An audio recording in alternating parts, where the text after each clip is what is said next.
I enjoyed trading with true ranchers, cow-calf guys, but they're, I don't know if the word's difficult, but different to trade with than a stocker operator. A lot of my friends say, Jason, there's really you don't really do anything that anybody else does. Yeah.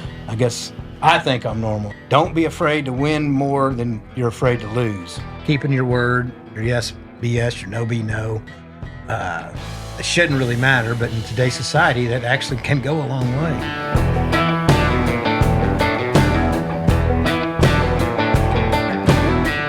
Welcome back to the Wealthy Cowboy Show. Today we have Jason Harlow on.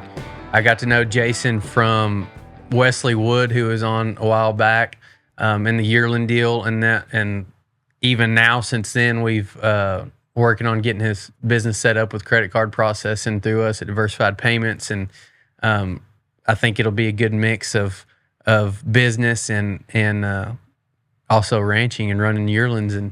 And how's it going, Jason? I'm doing really good. Yeah. Especially I had trouble getting out of the parking lot. There was a gully washer out there. Yeah. It's always good to get some rain. Mm-hmm. But it seems like it rains more when you're on concrete than it does where you really need it. Yeah. When you're in town, they always get more rain in town than they do out in the country. There's truth to that. Tell me a little bit about your background. Where did you grow up in the yearling business or in agriculture, or a little bit, more as a hobby. Grew up in Dallas.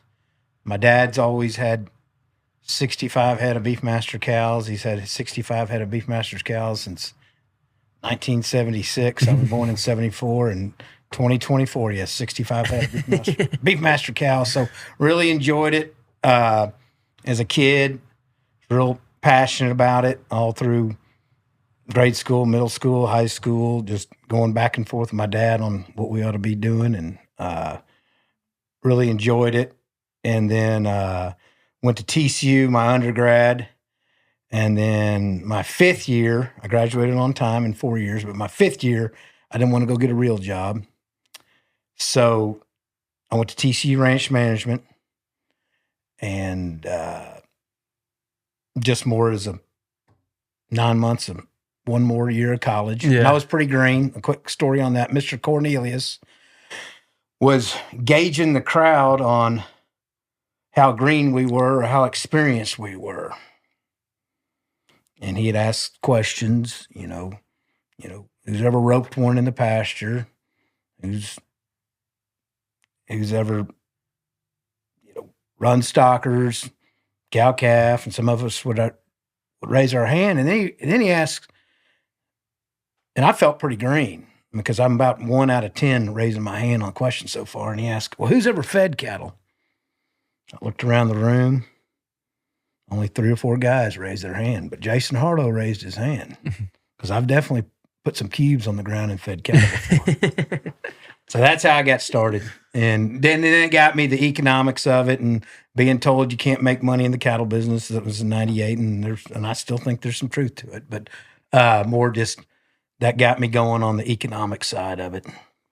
And is that where you saw an opportunity there to get into the yearling and the stocker business? A little bit. I mean, it still was more of a challenge. I never thought, because my mom and dad had a great business called Harlow Filter that my granddad started, J.G. Harlow.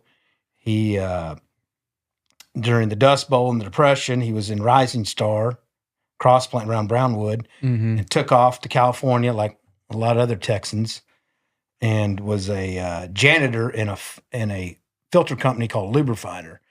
And when he was a janitor, he kept on asking, what are y'all selling, blah, blah, blah, and he liked the product. So he filled up a station wagon and a trailer after working there for about a year and just started selling, a lot on Route 66 all through New Mexico, and then just landed in Dallas. So that's what I always dreamed I would do, and I did from 1999 to 2008. I was full-time there, but on the weekends, I would go cowboy or run stockers, run broke-mouth cows, and basically lost money every year. Yeah. My mom cornered me one time. She's like, Jason, what are you doing? You got a nice income here selling filters. And they would give me a loan, and I'd try to pay it back. And sometimes I could. Most of the time I could, but I didn't have anything left over for all the hard work I'd done. Yeah. But every year I had an excuse. Well, we had a drought. Well, one year we had too much rain. One year I wasn't hedged, but I knew that, well, I say I knew, I had a reason that every year didn't work out. Be better next time. Yeah.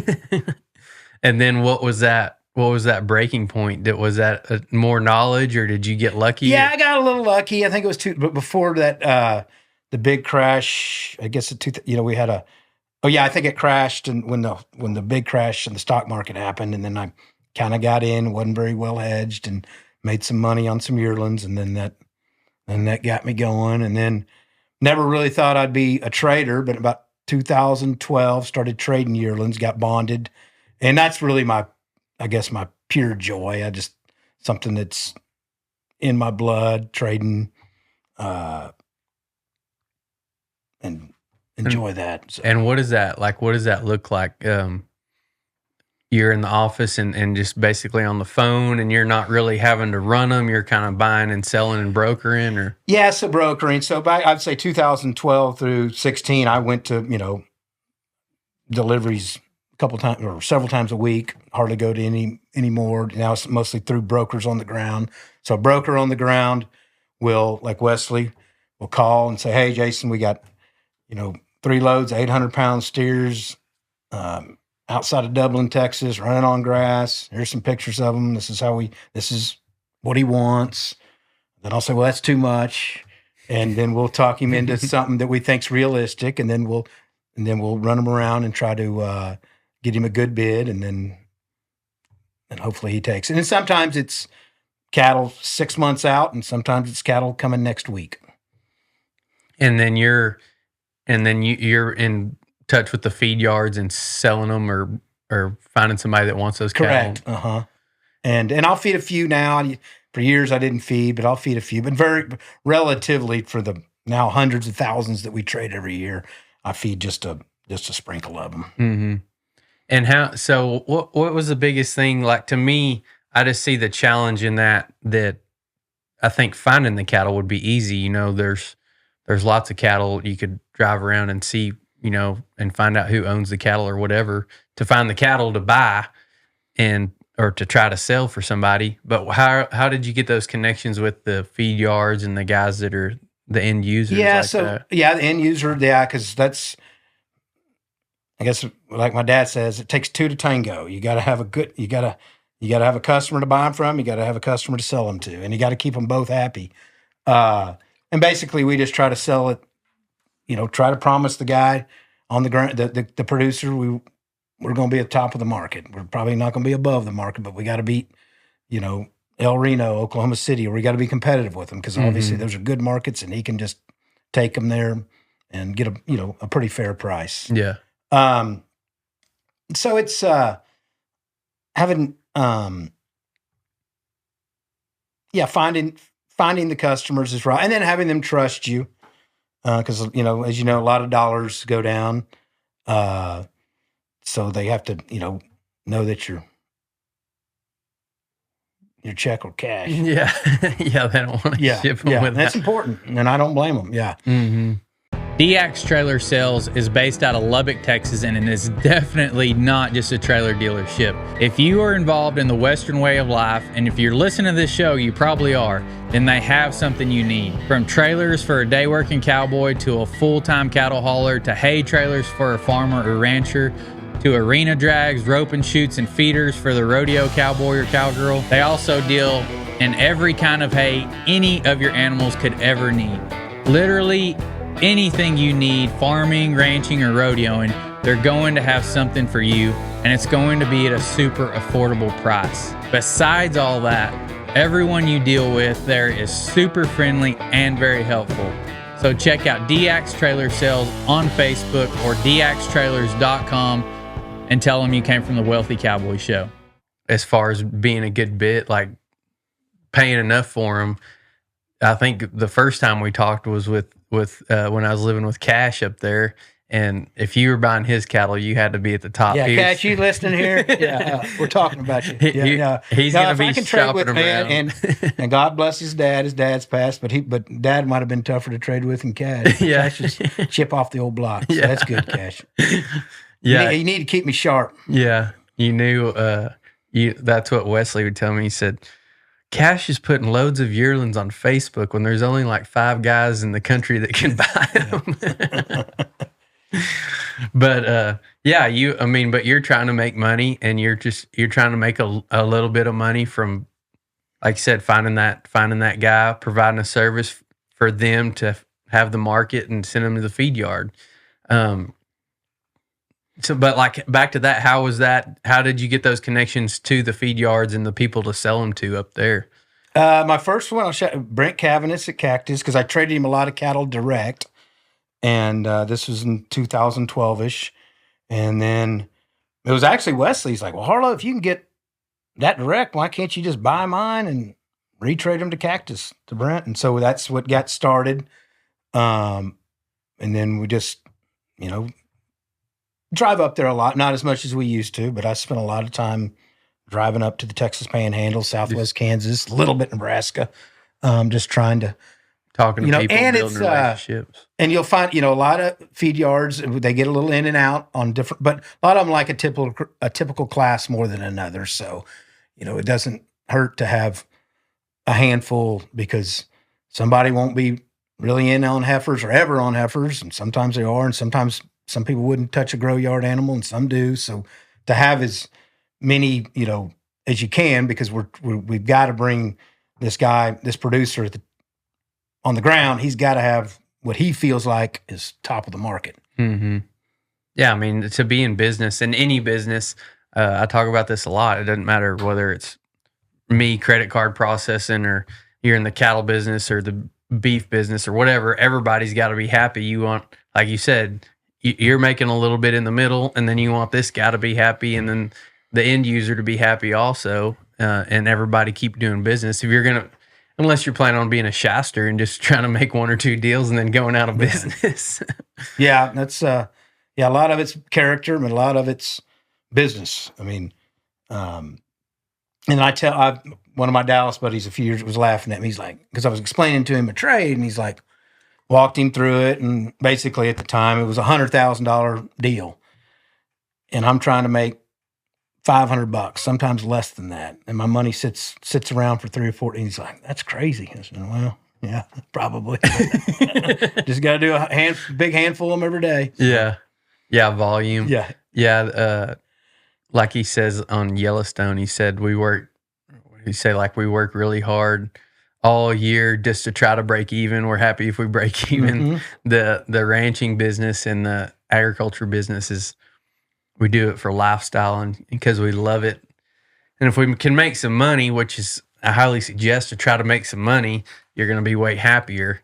But even if you don't, you're still going to. And speaking of that, I enjoyed trading with true ranchers, cow-calf guys, but they're, I don't know if the word's difficult, but different to trade with than a stocker operator because they're in the market. And I don't blame them. They're kind of like what quote on Yellowstone. Their whole revenue comes down to this one sale, maybe twice if they calve in the fall. They'll have 2 checks every year, but it basically comes down to that. So there's, nerves and they're not in the market every day and don't know it. And they don't like being taken advantage of, and I don't either. So it's hard, and there's a lot of moving parts. Yeah. When they need to feel like they got the best deal possible. Yeah. I used to work the sale barns in at Dublin, the unload line there. You'd have them guys come in, they want to, bullshit a little bit. And what do you think they're going to bring? They'd bring in, 10 or 15. What do you think they're going to bring? I really need them to bring this or whatever. I just tell them, they're going to bring what they're worth tomorrow, on sale day. They're going to bring what they're worth, all of it. You're probably not, those situations. You're not going to get cheated. You're not going to get above market or anything like that. You're just going to get what somebody's willing to pay. And people like you on the back end, have buyers or whatever, telling them, watching the boards, the commodity markets, all those things, and kind of dictating that price. Is that How big of a role is that, the office work in your operation? Very big. I hired Huey Wynn. A lot of people on this podcast know who he is, and he was a game changer. Hired him in about 2013, and he just, his back office and just his efficiency and fun to be around. And doesn't make near the mistakes that I used to make when I was doing this stuff. Yeah, so if you're not good at it, find somebody that's good at it.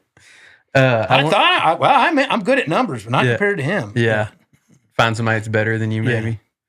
I want to talk about what you gave me here, the Harlow Cattle rules. Yeah.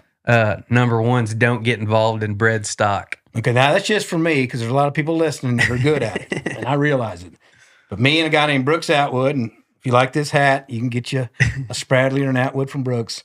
We just thought we were going to get rich in 2005-ish, buying broke mouth cows and short solid cows, and we turned out hundreds, maybe thousands of them in East Texas, knowing that, you pay $650 for a cow and she's going to squirt out a $600 calf. That what could go wrong? Yeah. Well, those were some of those years where my mom came up to me and said, "Why are you doing this?" So. Yeah, I think I'll try to mix it up on here. I've had several yearling guys on lately, but everybody finds their niche, and I think you gotta stick to it. Like, I think my problem has been, I've like the shiny object syndrome. The first thing I did was calving out heifers, and it went good. And then I was like, oh, this is easy. So I did it again. Well, then we hit a drought, and then I was stuck with them. And then, so that ate up all the profit of the first set. And then I was like, I've turned some calves out for people, and that went okay too. It was just, basically it was giving myself a job to stay home and take care of those calves. I've bought a handful of upgrader calves, like stuff nobody wants at the sale barn, and get them fat and slick. And then they make some money, and then I switched to sheep and goats, and I've done just like everything. But it seems like if you find your niche and you just stay in it consistently, it seems to work out in the long run. Kind of average those highs and lows out. Another thing here, your second rule that's super important in any business: keep your vows even when it hurts. Let your yes be yes and your no be no. And is that from Psalms? Yeah, that's from Psalms. And, we try to label ourselves as a biblical company. Not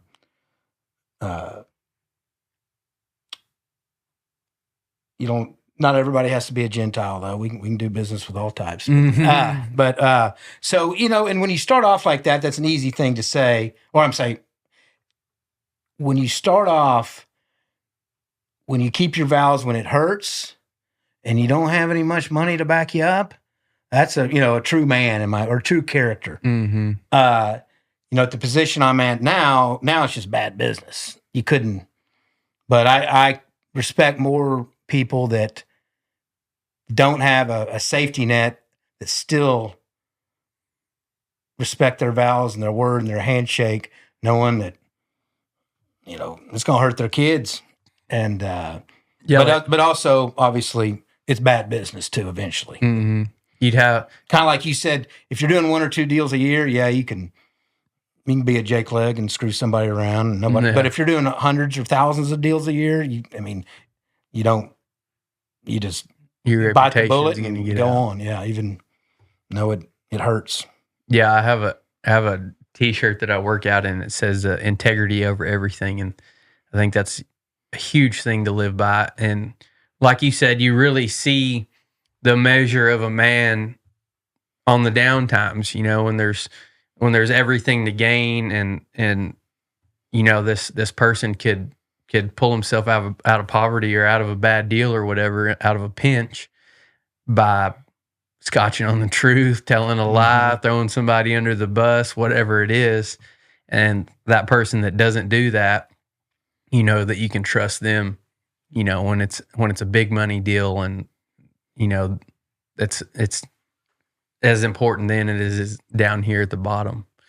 Yeah, it's super, super important. Any industry, any area of life.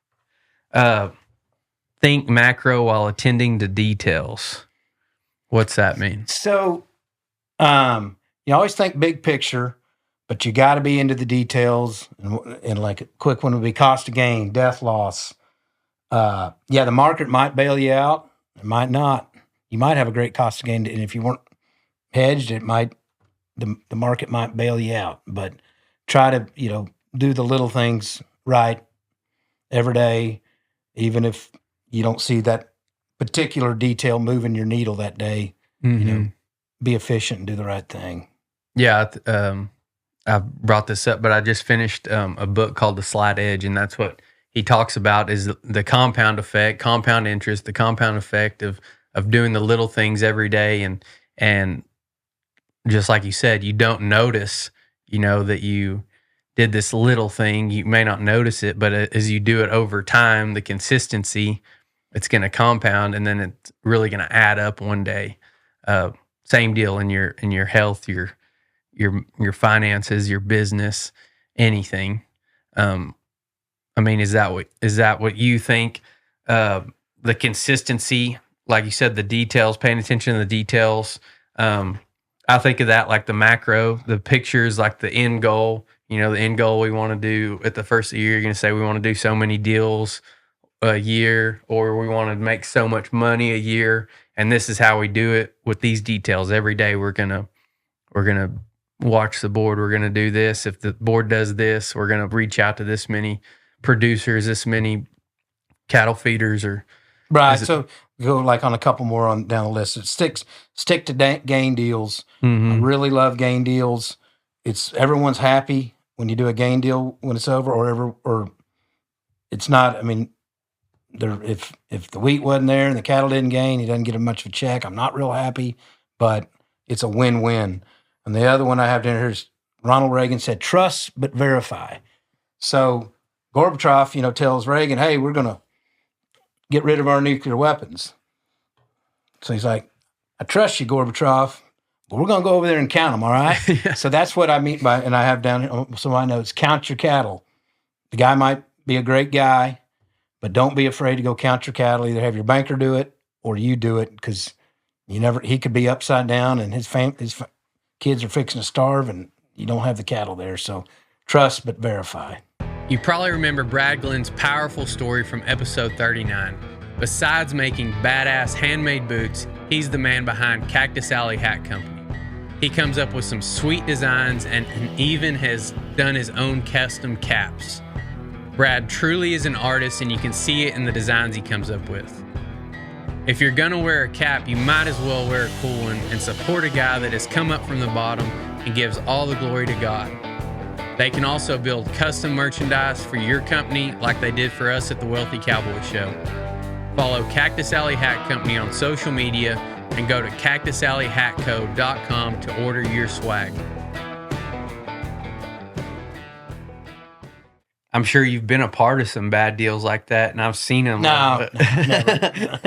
Of just some wrecks, sometimes a lot of cattle die, or then you leave that opportunity for somebody to say, well, are they dead? Where are the corpses at? Or did maybe they go out the back gate somewhere? Or you kind of leave that open, and then those people, that's what we're talking about, the integrity. You're probably not going to stay in business. Or it could be, and there's some theft that I probably had to deal with that I don't even know. But it, by in checking them and counting them, if he's slipping on labor, not wanting to pay much labor, well, if he knows they're getting counted, it can be, it can, might not, slip on the labor because, or say you get up to a, ridiculous 10% death loss. And he's like, well, how does Harlow care if it's a 12? It's, maybe a couple of them go, so the more you're trusting but verifying it, right. And how are you turning, you're turning a lot of cattle out too, besides just trading them, right? Right. That's what I did for, from say 2009-ish exclusively to 2004. And then we still turn out quite a few wheat cattle. You don't have a lot of guaranteed gain deals on grass, but we will do some non-guaranteed deals in and there's some Texas deals on summer grass will do. But we do turn out a lot of wheat pasture cattle because that's just traditionally farmers are used to the gain deal and they like it because if they got good wheat, it incentivizes them. and they know their wheat will put 2.5 a day on it versus another guy that only put then he's going to get a bigger check. So that's why I like a wheat deal. Everybody win-win, happy versus a by the head by the month, and then you got to check it more. And did you get shorted on the pasture? And then he blames your cattle because they didn't gain. So, yeah, you bought crappy cattle. Right. Genetics. Yeah. How is it? How big of a job is that to, like you said, you're managing people and got cattle turned out all over. How hard is it to verify? I mean, are you having to drive around a lot, or you got now we do 2 bank inspections a year. The bankers they kind of they can, but I don't want to tell all my bad stories. But one of them was bad. This guy was rocking along in Arkansas with a 2% death loss on some really high risk cattle, and we were partnered. And he turned in this 2.3, 1.8 on each deal, but he was losing a lot. And banker went out there and counted, and it was all good. 6 months later, we found out the count's way short. So I asked him, I said, "What? How was it all good 6 months?" He goes, "Oh, when your banker went to lunch, we moved a couple of pastures around." So even though you can trust but verify, sometimes your verifying better be pretty good too. Don't take a long lunch. Yeah, you gotta trust your verifier. Yeah. That's pretty crazy. Yeah. Try to avoid grow yards. So again, there's some successful grow yards. Kevin Busher's probably listening. He's got a really good one in winters that grows them right. But it's the problem with grow yards. It's not always a win-win because you can make them gain 3.5 a day, which would be too much in a grow yard, and the customer's happy. Or if the guy that owns the grow yard usually owns the cattle, he's happy because his cost of gain's at $1.10. Well, if he just grows them versus making them fat, his cost to gain might be $1.40, and they only gain 2.2. So it's just kind of, or one, what they kind of should be. So it's just it's a delicate balance. So, and again, it's kind of like the red stock. I'm not saying don't get involved in it, but for me personally, try to not do a lot of it. And they're hard to trade out of too, because a lot of times the good gets taken out of them. Yeah, like Wesley was talking about, there was a lot of controversy on that clip that I posted of his. He was talking about not making them get really fat. He wants to take them and like you said, grow them instead of just really pack the pounds on. So when you send them to the feed yard, they can really turn it on. And there's a lot of people. Yeah, I heard that. And so, hey, on this deal, if there's not any negative comments, then I didn't do a good job. Yeah. So. Yeah. But yeah, a lot of people just think, they're like, oh, we get paid by the pound, so we're going to, make a really fat calf. Well, no matter where you're selling them, if you're selling them through y'all or you take them to the sale barn or whatever it is, those cattle are going to get docked because they are so fat. People want the condition, be able to add the value. And I've, you probably know, but I've heard one guy down there at home that's done it for a while. He said a calf only has one good spurt in him. Yeah. He can either do it, if you pull him off at 400 pounds and he's skinny and you put him on full feed and he blows up then, or he can run them on grass and they kind of just grow their frame and not put on a lot of weight and then send them to the feed yard and then they really turn it on at the feed yard. But that was his claim was, kind of you want to time that out to where you're going to get the most benefit of it, of that one good jump. Yep, there's some truth to that. A good one. This should be a good one. Don't follow the herd. Well, my dad Jeff Harlow kind of taught me that, and he taught me that, and he also taught me to marry good. I've got a great mother, and I got a great wife and 3 daughters. But I guess that's a hard one for me because I just think I'm normal. But a lot of my friends say, Jason, there's really you don't really do anything that anybody else does. So Yeah. I guess I think I'm normal. So that's a hard one for me to Well, guess that.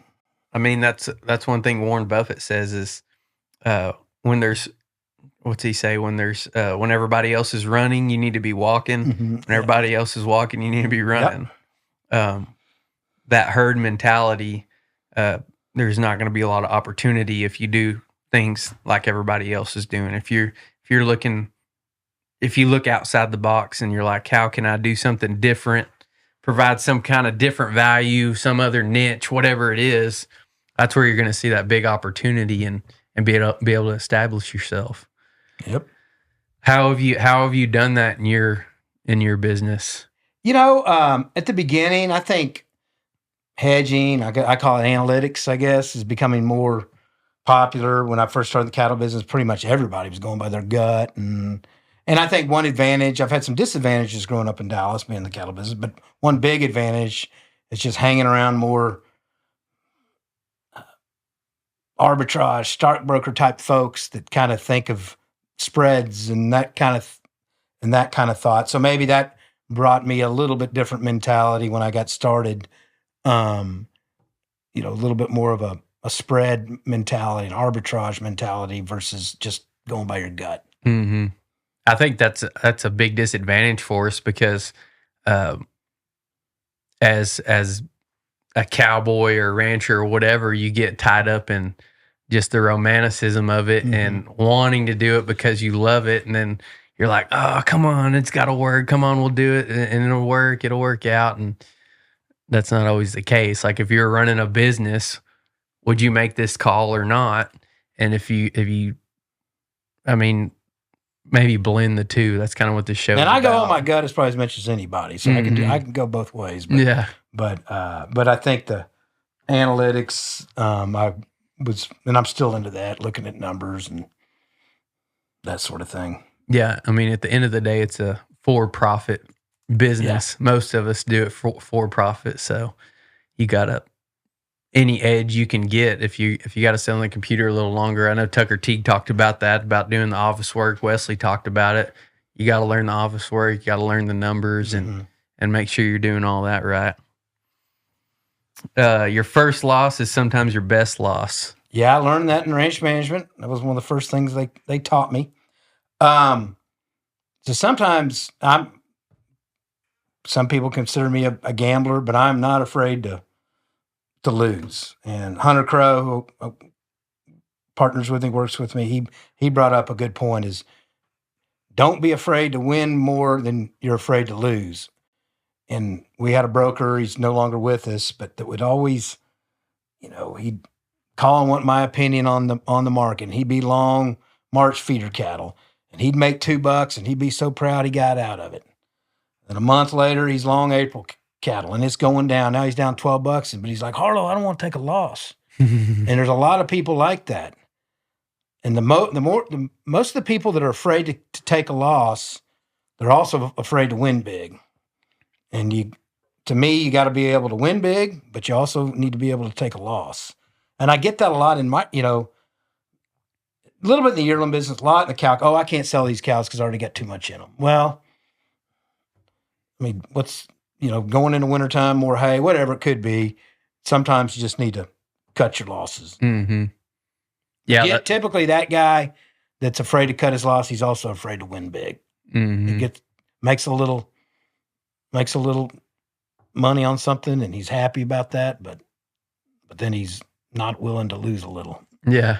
I've learned, like most of my lessons that I've retained, I've learned that the hard way, playing in those different deals I've done.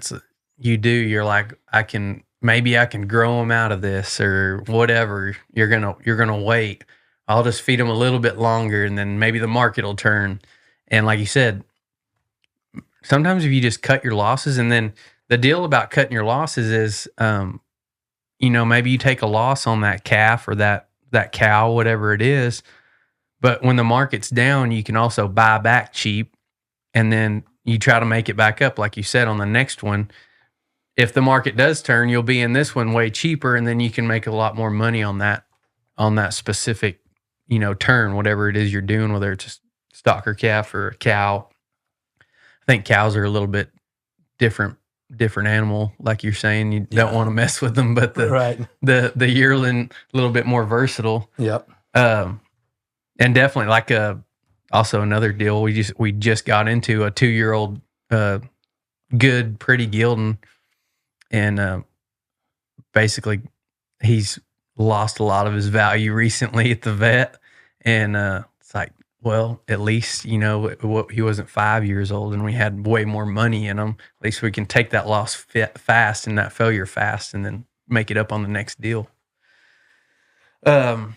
Evaluating risk. So if I've had some success, I think it comes down, I feel like I'm pretty good at evaluating risk. You may remember Mike Morrow from episode 12. The Silver Filly is ran by his daughter, and the whole family is involved. So if you want to do business with a super nice ranching family, check out the Silver Filly Boutique. Especially since we're coming up on the holiday season, guys, you can go find something for your significant other, and also they carry a full line of the Eli Cattleman shirts for men, so you can get yourself a gift while you're there. Go to thesilverphilly.com and check them out, or you can check them out on Facebook, Instagram, and TikTok. And like I said, it's a family-run business, so if you have questions or you're wondering what you should buy for a gift for your significant other, your girlfriend, your wife, whatever, you can ask McKenna. So go to thesilverphilly.com. Also, you can enter code WEALTHY20 at checkout for an additional 20% off. If I was a football coach, I would occasionally punt. I would. But I look as a punter, as a professional 35-yard interception expert. Like, I hear announcers when the guy's going for it on 4th and 2. Oh, this is risky. Now, what I think risky is giving that other team the ball back. Mm-hmm. Now, sometimes I would punt, but that's how I think can sum up what I think of risk. Sometimes what people think is risky is actually being pretty conservative. Yeah. So you're, like you said, you're maybe more of a gambler than they think. But I think it's risky to throw that. I mean, that's what a punter is. Yeah. And they're good at it. They don't do it with their arm, but a punter comes in the football game, does it with his foot, and throws a 35-yard interception. And he's good at it, and it's consistent. You can kind of count on it. Yeah. But that's how I look at it. He's throwing a 35-yard interception. And sometimes you need, and I would, as a coach, I would call for that kid to come in and throw me a 35-yard interception, but not as much as, and I can't even spell analytics, but analytics is starting to prove me right. Mm-hmm. As you'd see, more coaches are going for it on 4th down because they look at the analytics. And it shows that you're being risky by punting. Yeah. When is this going to air? It'll be a few weeks. Okay. Well, Lane Kiffin, you got Georgia next week, and he loves going for it in analytics more than I like. So go for it against Georgia, and hopefully when this airs, you beat Georgia on Saturday.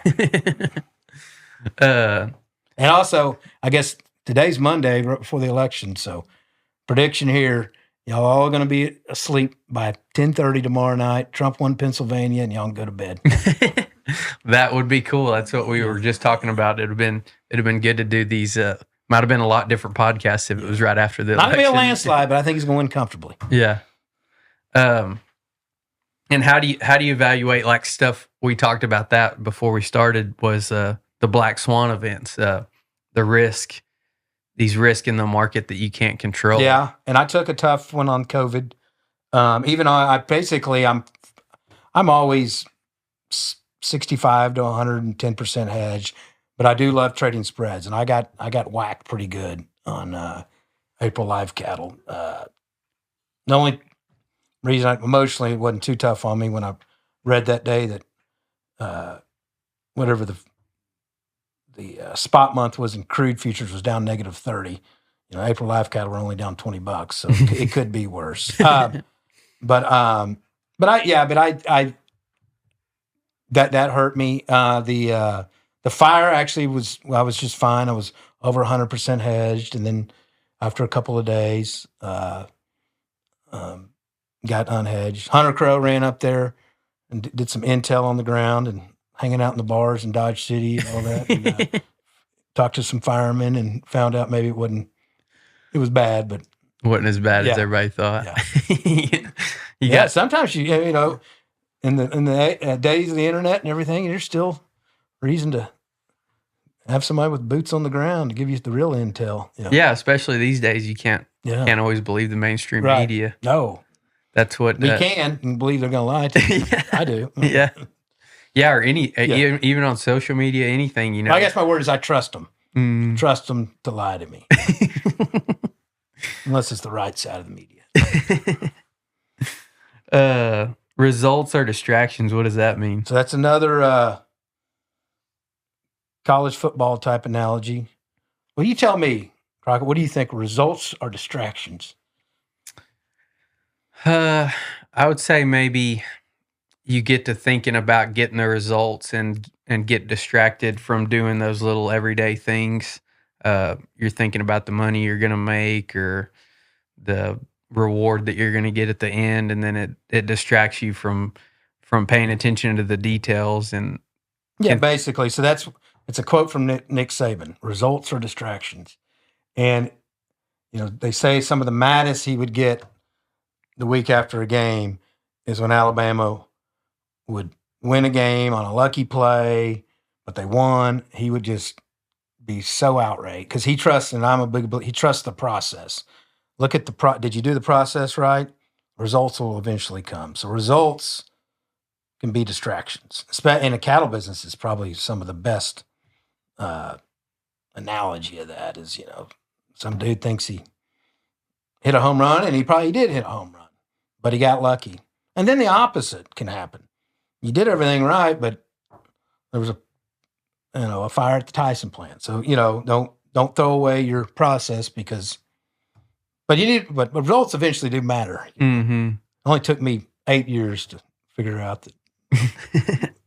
So, I mean, you see that, like you said, relating it back to the, competition to football, or like when I'm going to go rope somewhere, if you know that your horse is ready, you've been working, put in the work. If you put in the work, if you've been roping every day and really giving you all the little things, and then you get there and you're not, you're kind of in the flow state. You just got to go execute. It's always the times when it's a last minute deal and I prepared the week of or whatever, a few days before, and then that practice session didn't go as good. And then you're like, well, I hope my horse works. I'm going to try to change some things to try to get by and do this stuff. And then sometimes you get lucky and it does work out. But a lot of times it's not going to work out. Mm-hmm. 2015 was your best year? Yes. So people don't follow the market a lot. So 2014 until 2024 was the greatest year we've ever seen. We're trading $2.30 feeders, $1.70 fats, and then everybody's thinking, oh, this is just the beginning. 2015 was a totally different market. It was bad. And I was probably 65, 70% hedged in there. And my banker, who really got me going too, National Livestock, Robert York, I was embarrassed kind of showing my financial statements at the end of the year. And we got to renew. Show them to him. Calls me up and he's like, Jason, I think you had a good year. I'm like, Mr. York, I lost over $1 million. He goes, you did just fine. So being 65, 70% hedged was probably better than 80% of his other customers that year. Yeah. So that kind of goes back to the other thing. My first loss was my best loss. Yeah. They were just happy that you didn't lose multiple millions. Right, yeah. What would you say, like, to somebody that wanted to get started in the cattle business? What would you attribute to that? Was it going to TCU? Is it learning a certain skill, getting around certain people, or? Yeah. That was a big help going to TCU Ranch Management. But Wesley, who's as self-made as anybody, he didn't go, but he's kind of would be like a poster child. I think that's a good start.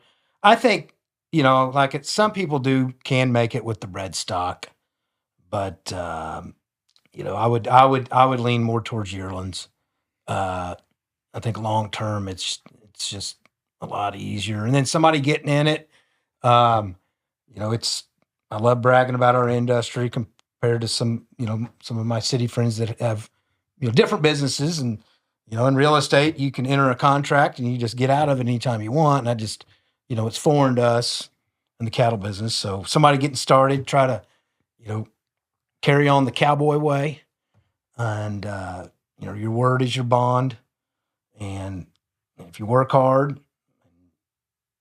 you're smart, and you live up to the Western code, I think you'll be successful in some way. Mm-hmm.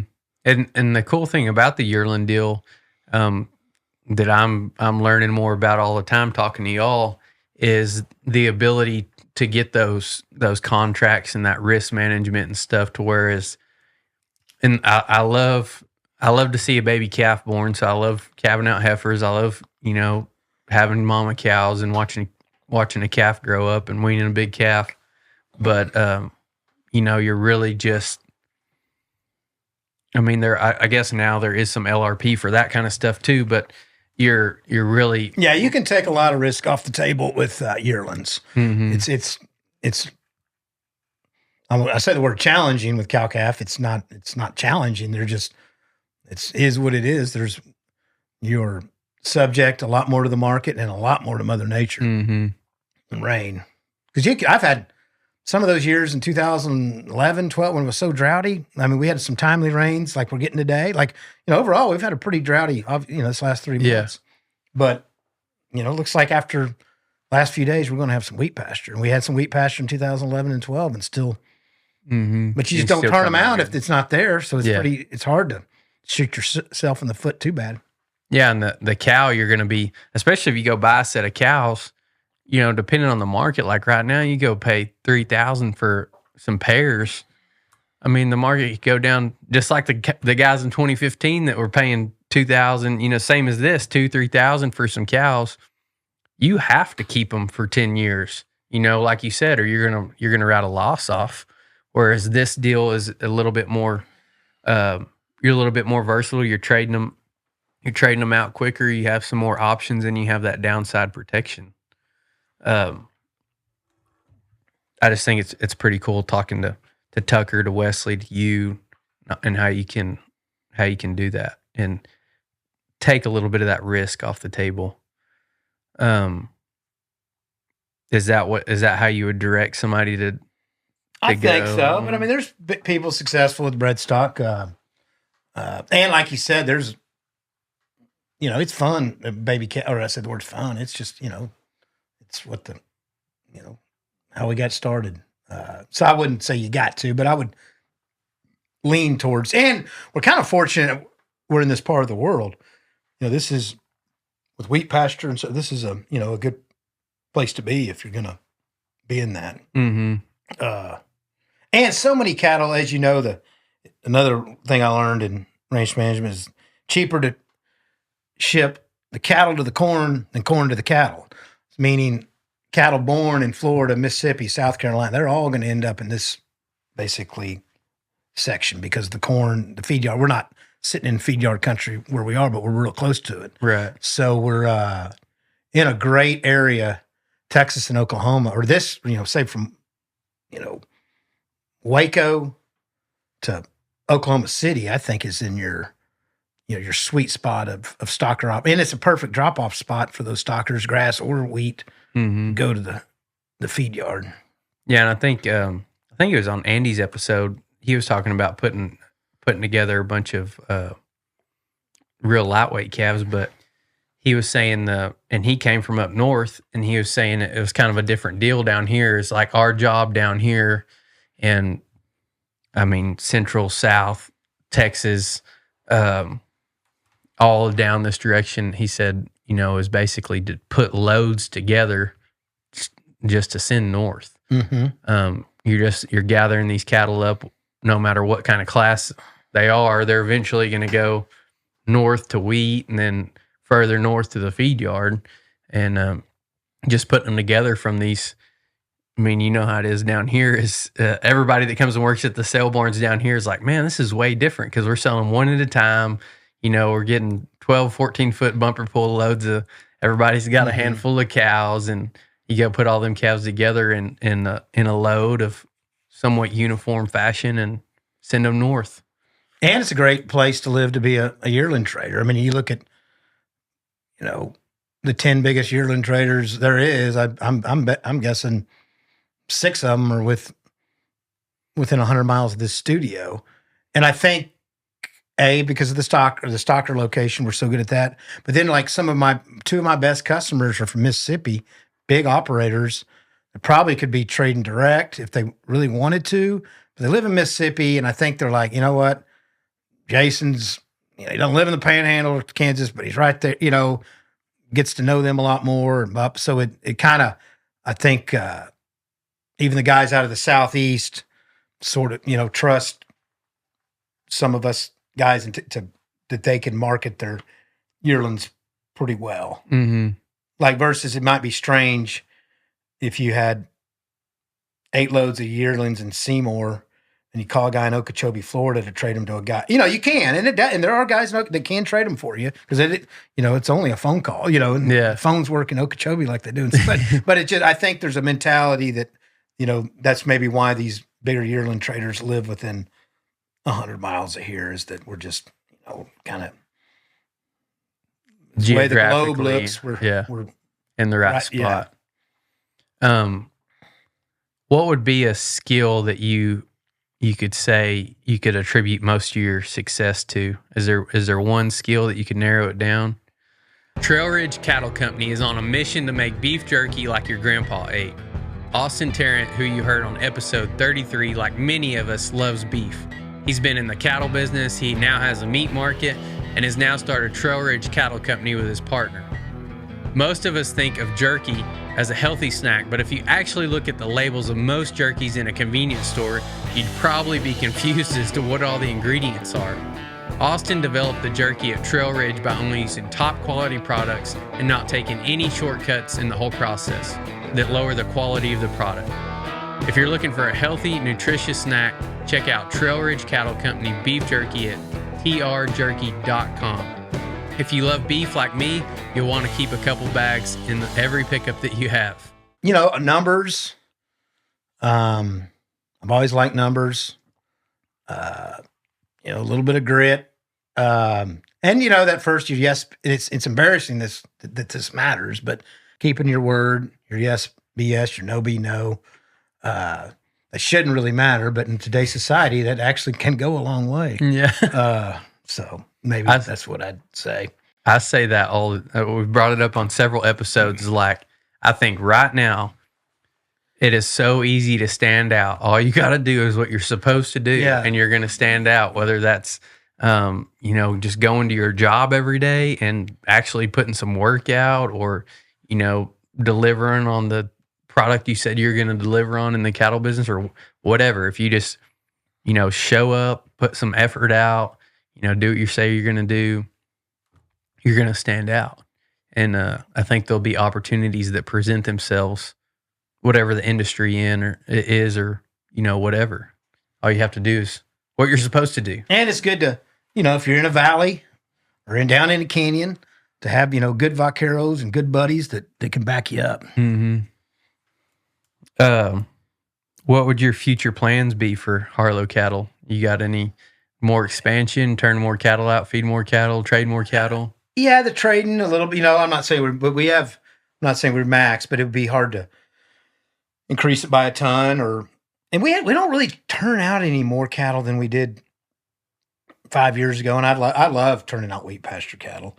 I could see us, trying to expand that, but it comes down to relationships and rain. Mm-hmm. What does your day-to-day look like? Trading a lot, and we have a lot of my. It's separate than any employee or partner I have at Harlow Cattle, but I trade the board quite a bit. But mostly that's all trading spreads and the crush. I do a lot of that from 8:30 to 1.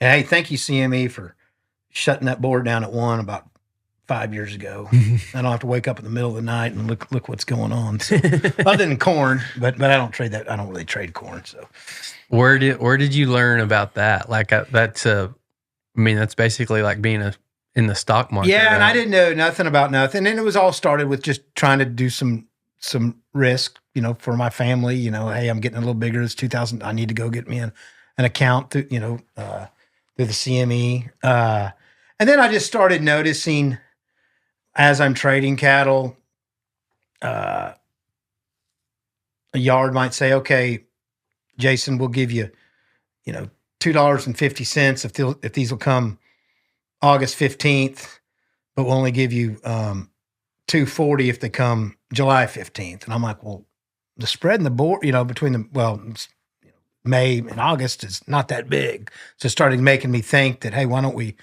try to apply some of this trading knowledge on different months? Is why are some of these months more attractive to feed yards, and then try to play off that, why are they discounting January cattle feeders so bad? Well, the June board's, a lot lower, but also weather risk. And sometimes there's different things that possibly, the CME or not CME, but guys trade out of New York don't put that into their algorithm. And it's been this year has not been that great for me, but as Pat Crow told me, Hunter's dad, sometimes you got to give a little back, but because a lot of times I like to trade bear spreads, where the short the front month, long the back, and it's been the opposite all year. But fortunately, Hunter walked to my office the other day and said, "Jason, I think so." I just dipped my toe into my normal theory versus so. I guess this has been my second best year. I didn't lose, we've been doing all right. Yeah. It's always been just kind of foreign to me, I guess. If you're paying attention, though, that's where it sounds like it kind of came from, is like you're paying attention to one thing, and most people will just be like, okay, well, I'd rather do it in this month than this month, send cattle up and there. We were talking about minuscule, big picture doesn't look like the months are that spread out, but if you could make a little spread there, and nothing's guaranteed, it could add up. But again, like one of these rules, I might have a decent swing that day, good or bad, but I guess maybe the way I was raised, I still try to be frugal if I can. Way I raise my kids, try to, and even if I've had a big negative or positive swing, still try to focus on those small things: cost of gain, death loss, making, a small commission on this trade. Just don't get too into what the board did or didn't emotional do that about day. it. Well, no, it can kind of, it could warp you, and I think I've done good at that, staying grounded when it comes to that. Yeah. You see the guys that they, when they hit those big losses and stuff, it wrecks them out mentally. You see them, sometimes they'll go to the sale barn, just buy everything, just because they're like, well, so it's tough to compete against that guy where he's wrecked mentally. He's like, well, let's just not worry about a break even. Let's see if we can get back. But I think I've done good at staying grounded like that.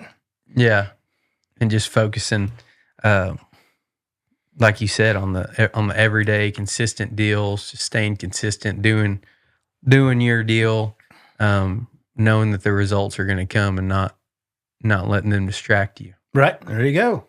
Results are, hey, thank you, Mr. Saban. Where did you relate a lot of that back to football and stuff? Are you just a fan, or? I wouldn't, I couldn't start on a peewee team ever, but no, I like football. And I think if I ever came back in a different life, I'd love to be a coach. Mm-hmm. But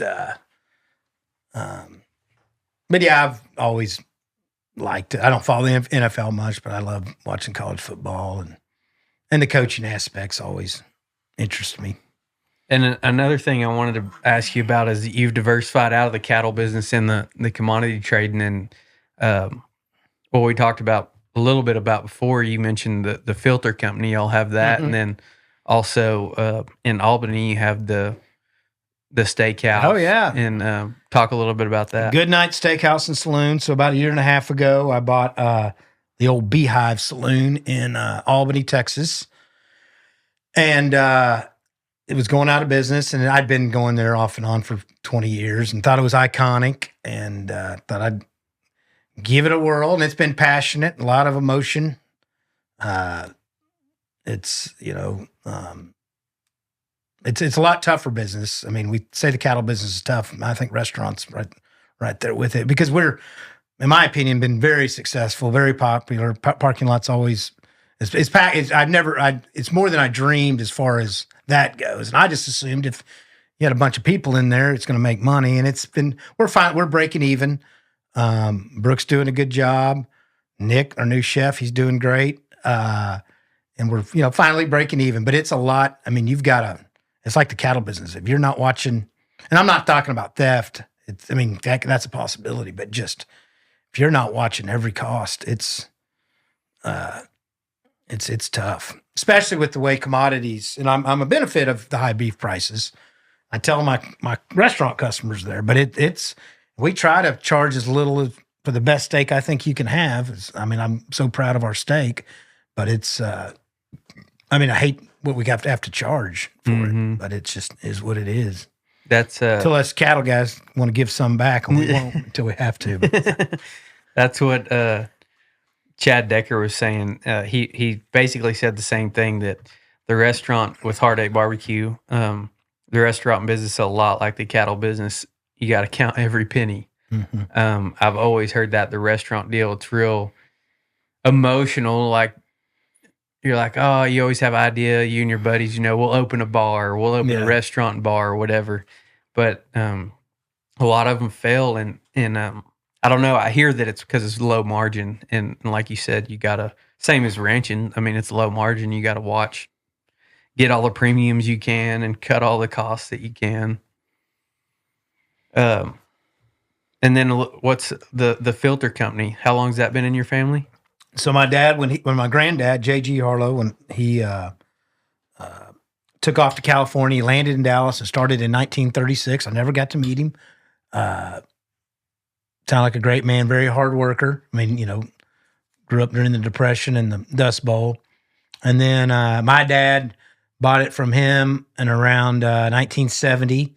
And then I bought it from my parents in about 2004. And it's a good business. So we probably have about 12 employees. We're just a distributor. But it's still, if you had to start a filter business from scratch, good luck. It would be so hard. And it's unique. We're the only, because most people that sell filters also sell, hoses and belts. And so, but it was kind of a fun niche that my granddad started, and we've kind of taken off with it. And we sell mostly to trucks and to dirt moving equipment, but we also sell to manufacturing. So we took that word filter, not just for a truck or a Caterpillar. We sell into manufacturing plants. And y'all, same kind of deal as your cattle business. Y'all are kind of like the in between, the middle guy of the manufacturer and then the end consumer. Correct. Mm-hmm. What are some lessons you've learned? And you've been in the restaurant business, the filter business, the cattle business. What are kind of some universal lessons that you've learned? Yeah, you need to be a good leader, and people, need to follow you. I don't think I've ever talked about it much, but maybe I would think, need to recognize talent.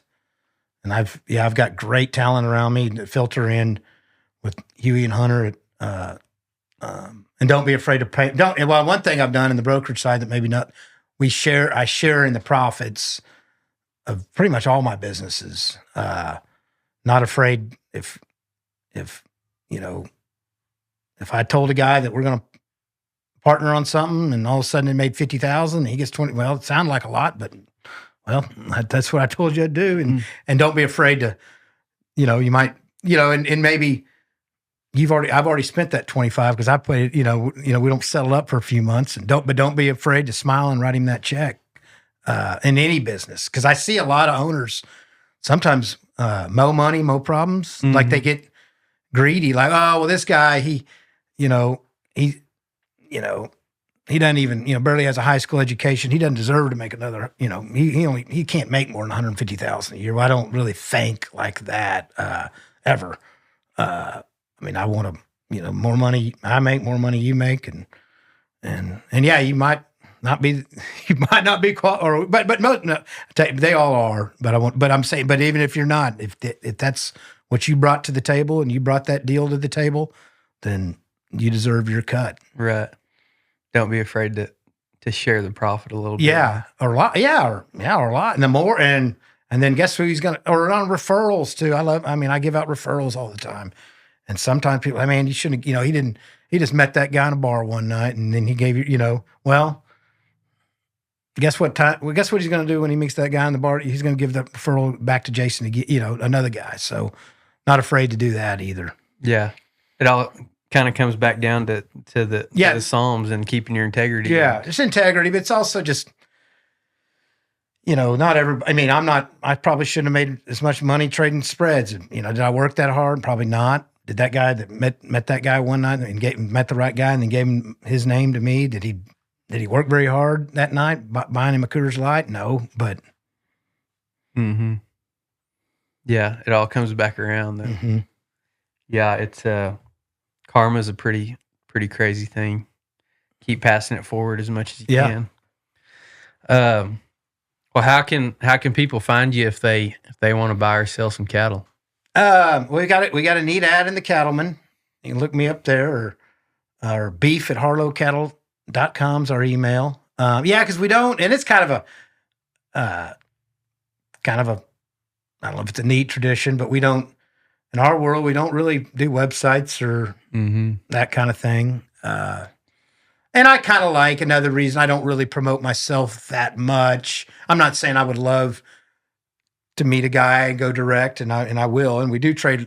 Me and Hunter trade a lot of direct cattle, but we love, really what butters our bread are these brokers, and I'm just as happy if somebody goes through and typically the price is about the same because we typically need to have somebody at that delivery anyway, and I would love for Tony or Don or Griffin or Wesley or Kyle. I'd just as soon let them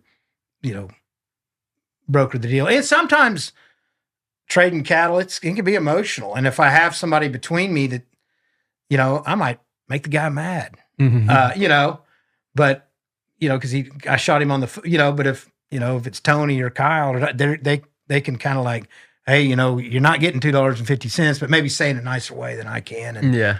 So we get the deal done maybe a little quicker, but they're welcome to, if somebody knows me, to holler at me direct too. Okay. Yeah, I've seen that. I've seen that ad before, and and you've got people working under you, and what do y'all try to? Would you buy cattle from stocker operators or just cow calf straight off the cow? Do y'all buy those too, or what? We buy some. I would say we're 70% yearlings, and then some cow calf guy, and then we trade some calves. Kyle has a order buying business that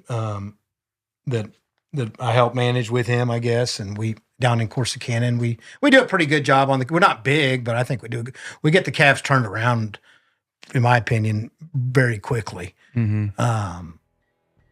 Because to me, on a sale barn order buying deal, I think that is, there's a lot of important things, but the most important thing I think on buying calves from an order buyer is try to get them turned around and get them in your pens, within 48 hours or 72 after they walk across. So us being smaller, I think we do a pretty good job at that.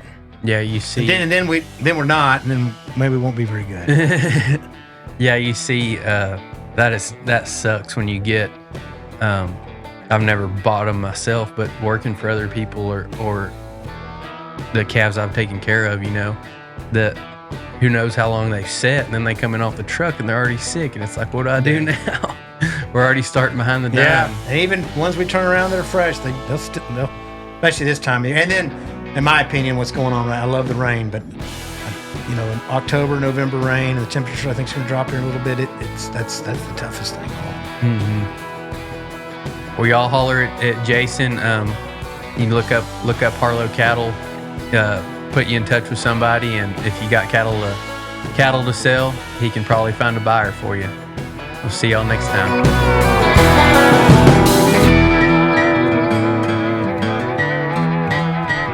A mastermind has the sole purpose of getting you further, faster, and that's exactly what we're doing with the Wealthy Cowboy Show Mastermind. It is for the person that's ready to start out building their business or someone just looking to get their business to the next level. We will have live Q&A calls that you can ask past and future guests questions that relate specifically to you. You'll also hear ideas and be able to network with people that could open you up to a completely different way of thinking that could change your life. Click the link below if you're looking to go to the next level in business and in life.